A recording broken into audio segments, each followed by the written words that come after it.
Y ella es Leticia Barrera. ¿Qué tal, Leticia? Buen día. Marcelo Aymar te saluda. ¿Cómo estás?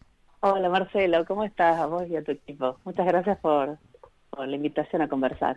Sí, me parece interesante este libro porque también te retrotrae a un momento tuyo de estudio en donde esto fue a comienzo de los 2000, nosotros salíamos del corralito, de ese trabajo tan intenso que llevó en ese momento con la resolución judicial de salir de una convertibilidad y Mm, gente que había había quedado atrapada en pesos, con dólares, en un sistema que ahora ya se regía por pesos. Bueno, en ese contexto le decíamos a la audiencia que a vos se te ocurre hacer un trabajo de tesis para la Universidad de Cornell que tiene que ver con el estudio de la Corte Suprema. Era otra Corte Suprema, la Corte Suprema que llevó adelante los primeros años de la presidencia de Néstor Kirchner. Pero contame un poco de ese momento y por qué llegás a escribir esa tesis que después termina transformándose en este libro. sí, sí, tal cual. Bueno, en realidad es digamos, post-crisis, ¿no? Como que el proyecto de tesis lo armé, el proyecto de investigación, digamos, que vino a la tesis doctoral, lo armé en 2004, estando haciendo el doctorado, cursando, digamos, Mm. el doctorado y pensando ya en el tema de investigación.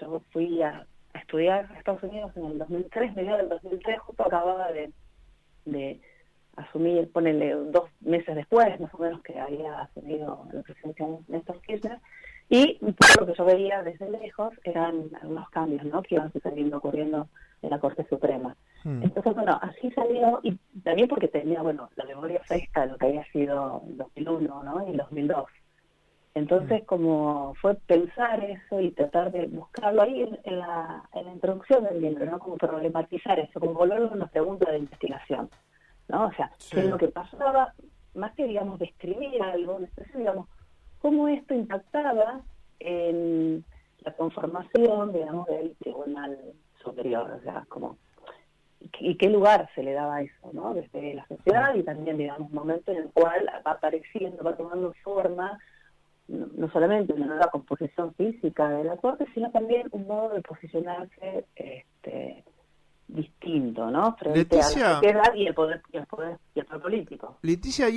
y esa corte de Mm, los primeros años de Néstor Kirchner al frente sí. de la administración del país, ¿qué tenía de manejo interesante a copiar de la corte que terminamos teniendo hoy? En lo que tiene que ver su funcionamiento, está bien, esa corte tenía Sí. más miembros, ahora hay menos miembros, Sí. pero me parece que también, no sé, lo quiero contraponer, por eso el abordaje de esta entrevista. Me parece que esa Corte Suprema, todos sabíamos o teníamos una idea clara de cómo se jugaba políticamente con el pensamiento que tenían de la sociedad. Uno sabía Mm, para dónde tenía el pensamiento político Petracchi o para dónde tenía el pensamiento político Zaffaroni, y así otros mm, miembros, ¿no? mm, Carmen Argibay, mm. pero si tuviese la corte de hoy que mirarse en algunas cosas positivas de esa corte, ¿en cuáles recalarías? ¿Qué pregunta? No, a ver, un poco lo que vi yo en el libro, y porque lo que atraviesa también tu pregunta es el tema de la coyuntura, ¿no? Mm. Entonces, este tipo de trabajo etnográfico de largo plazo, de estar inmersa, y, ¿no?, la cotidianidad, es lo que trata de recuperar. No solamente el punto de vista de los actores, ¿no?, de quienes participan en ese proceso de creación, ¿no?, de la decisión, Mm. sino también las prácticas que están consolidadas institucionalmente. Y en cierta forma, un poco creo que de ahí también vino la idea de la nueva edición del libro, de mostrar cierta continuidad, ¿sí?, más allá de lo que puede ser la coyuntura política, ¿no? Digamos, cómo el Poder Judicial se constituye como tal a partir de estas de estas prácticas cotidianas, de estos hábitos, de estas actitudes, ¿no?, que tienen que ver justamente como un modo de pensar el derecho y de crear el derecho. Mm. Eso, en cierta forma, bueno, pues bueno, está atravesado por las coyunturas, pero hace lo que es al andamiaje, digamos, de la práctica judicial Mm. cotidiana, ¿no?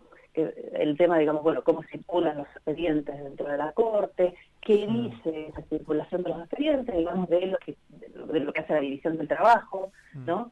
Eh, Cómo eso me permite ver también subjetividades, o estados afectivos, digamos, las relaciones que existen dentro del Poder Judicial, dentro de eso. Desde ese lugar uno puede decir, bueno, se mantienen estables. Ahora sí, la coyuntura es diferente. Como decís, hay otros estudios que abordan, yo no sé si estaba tan claro, ¿sabes?, en esa corte, porque también en un momento, de cierta forma, como no pensar, hay un quiebre en el 2001, ¿no? Pero también hay toda una crítica hacia el accionar de la Corte que se viene arrastrando desde los 90, desde la ampliación de la Corte. Bueno, la Corte de Nazareno, la Corte de Menem. Y la mayoría de automática. Entonces, de cierta forma, es como que, entiendo yo, ¿no?, interpreto, 2001, 2002, es como que viene a cristalizar también ese descontento, ¿no?, de la Corte. Voy a leer un tramo de tu libro, que me parece que volvés en más de una ocasión sobre este tema, y por eso quería hacerte una pregunta.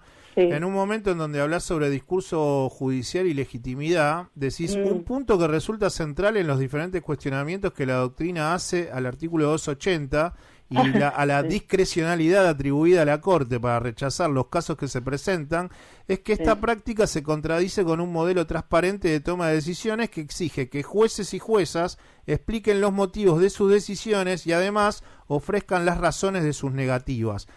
¿Qué pensás del artículo 280?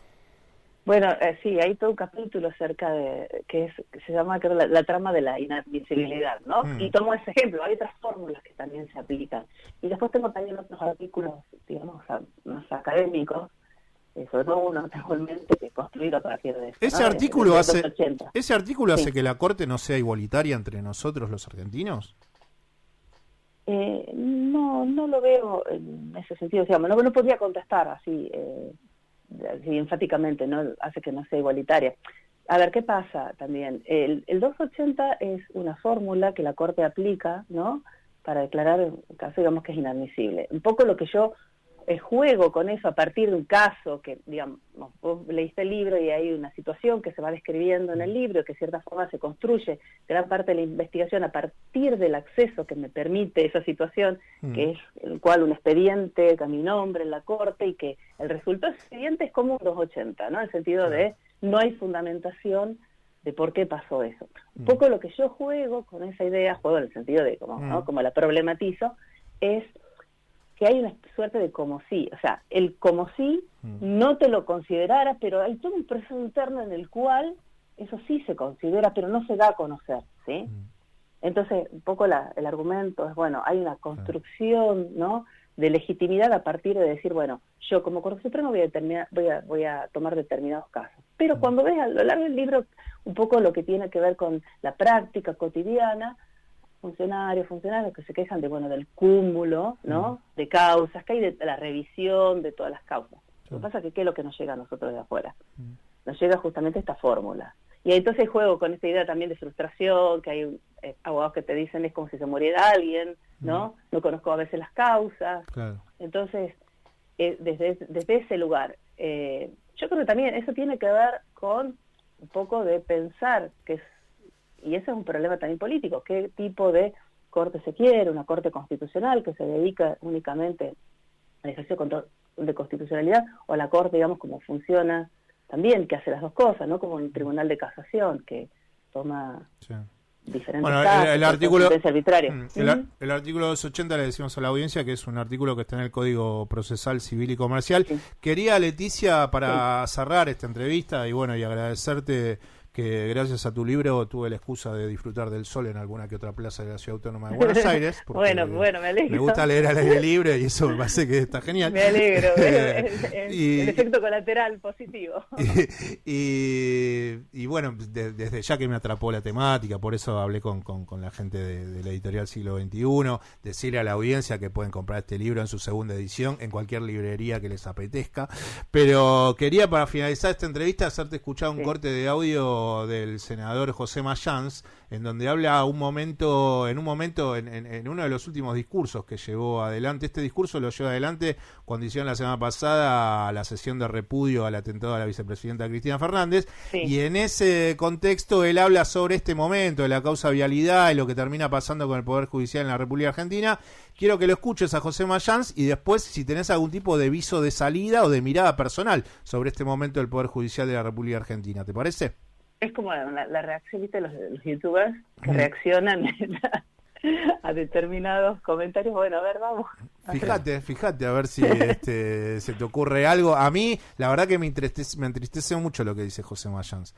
Bueno, Porque habla de un grado de descomposición en el Poder Judicial que atraviesa a varias administraciones. Y me parece que como cierre de entrevista, si podés darnos tu punto de vista, sería genial.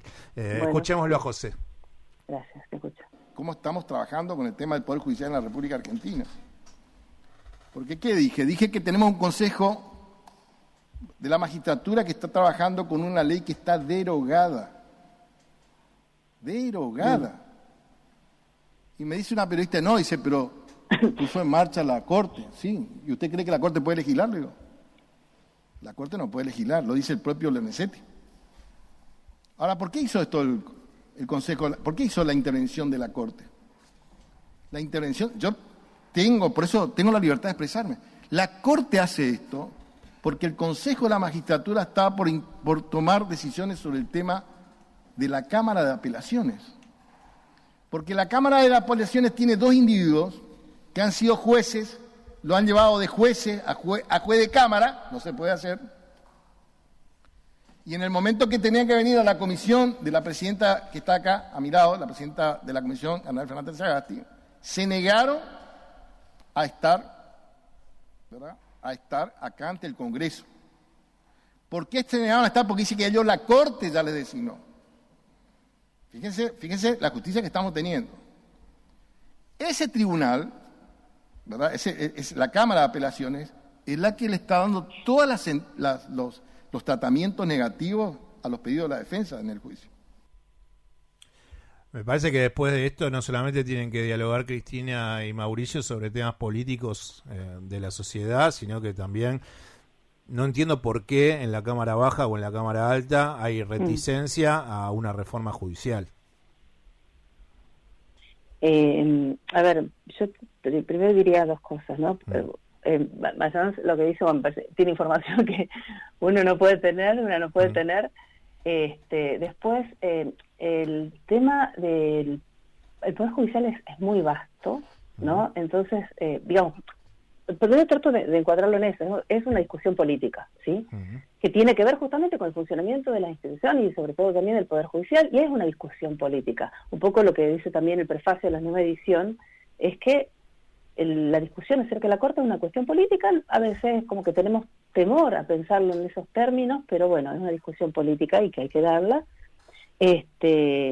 Pero yo cuando hablo del Poder Judicial es como el tipo de enfoque que yo trabajo, el tipo de metodología, el ser un estudio etnográfico, es como desde el lugar también, claro, yo desde una posición, digamos, académica, que no quiere decir que una renuncie, por supuesto, a sus compromisos éticos y morales, ¿no?, y a sus posicionamientos políticos también, pero es como que tratás de tener un control, ¿no?, sobre lo que decís, no en el sentido de censurarte, sino control. A ver, digamos, cuando yo doy un argumento, bueno, ¿por qué lo digo? Por lo menos, digamos, trato de dar las bases del argumento que doy. Desde el lugar en el que yo trabajo y que espero tener, digamos, o no, una intervención, digamos, que el trabajo tenga algún aporte, que haga un aporte. Al final del prefacio dice, bueno, es tratar de contribuir, ¿no?, a la discusión política acerca de la Corte desde otra perspectiva, que tiene que ver con el funcionamiento de lo que es las prácticas cotidianas, todo el funcionamiento burocrático del Poder Judicial. Desde ese lugar en el que yo hablo, y desde ese lugar también es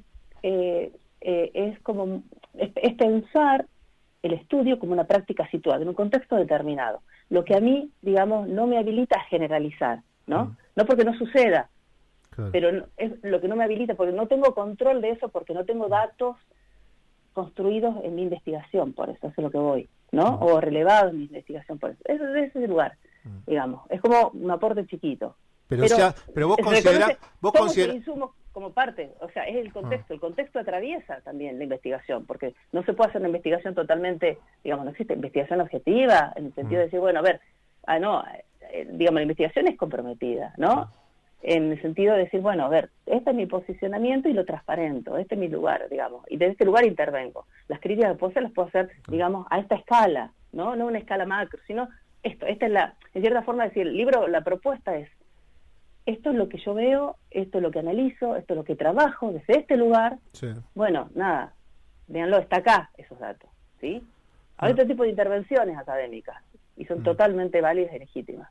Ahora, los elementos que yo tengo, tomo, digamos, como dato lo que dice Machado, tomo como datos otras cuestiones que aparecen también en la agenda pública, en la discusión pública, en la discusión política, y eso me sirven como insumos para la investigación y ver, digamos, dónde voy, cómo voy situando, un poco mapeando, digamos, el contexto.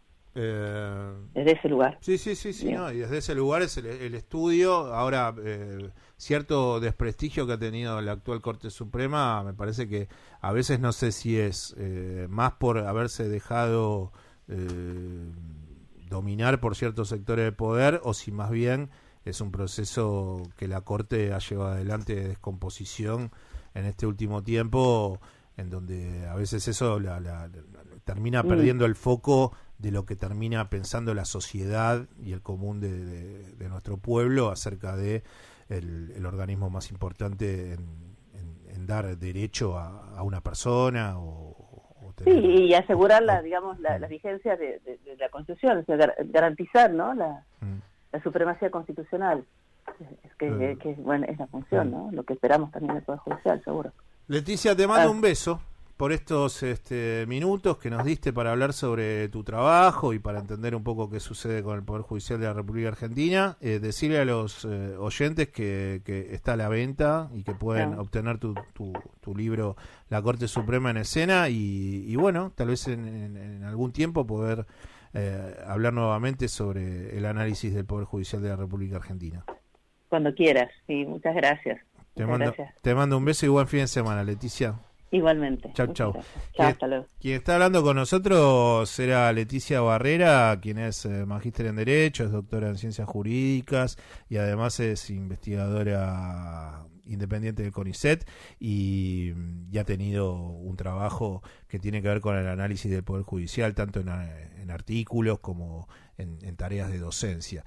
Ella además es la autora de la excusa de esta entrevista, que es por su libro que se llama La Corte Suprema en Escena, una etnografía del mundo judicial. Nosotros estamos acá en AM 1420 con vos haciendo Pasavalores, nos quedamos hasta las 13.